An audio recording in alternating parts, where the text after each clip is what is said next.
Welcome to day 10 practice session. இன்றைக்கி வந்துட்டு நம்ம டே 10ல் சிம்பிள் ஃபியூச்சர் டென்ஸ்னால் என்ன அப்படிங்கிறத நம்ம லேர்ன் பண்ணியிருக்கோம்.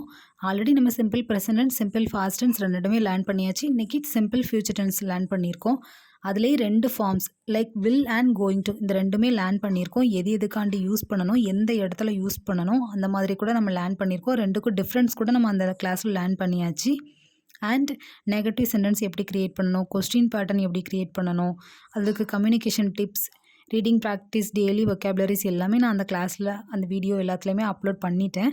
ஸோ நீங்கள் அதை கண்டிப்பாக பார்த்துட்டு அதுக்கப்புறமா இதை வந்து நீங்கள் ப்ராக்டிஸ் பண்ணிங்கன்னா உங்களுக்கு கொஞ்சம் ஈஸியாகவே இருக்கும்.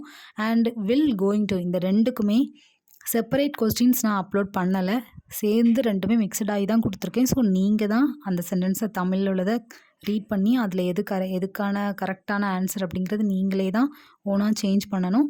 கொஞ்சம் ட்ரை பண்ணுங்கள். உங்களுக்கு ஏதாவது டவுட் இருந்துச்சுன்னா கமெண்ட் பண்ணுங்கள். ஆன்சர்ஸ் எல்லாத்தையுமே நான் அப்பப்போவே கொடுத்துட்றேன். இதில் ஏதாவது ஒரு சஜஷன் வேணும், இன்னும் கொஞ்சம் கொஸ்டின்ஸ் வந்து க்ரியேட் பண்ணணும் அப்படின்னாலும் நீங்கள் கமெண்ட் பண்ணுங்கள். நான் நெக்ஸ்ட் வீடியோலேருந்து கண்டிப்பாக கொடுக்குறேன். தேங்க்யூ.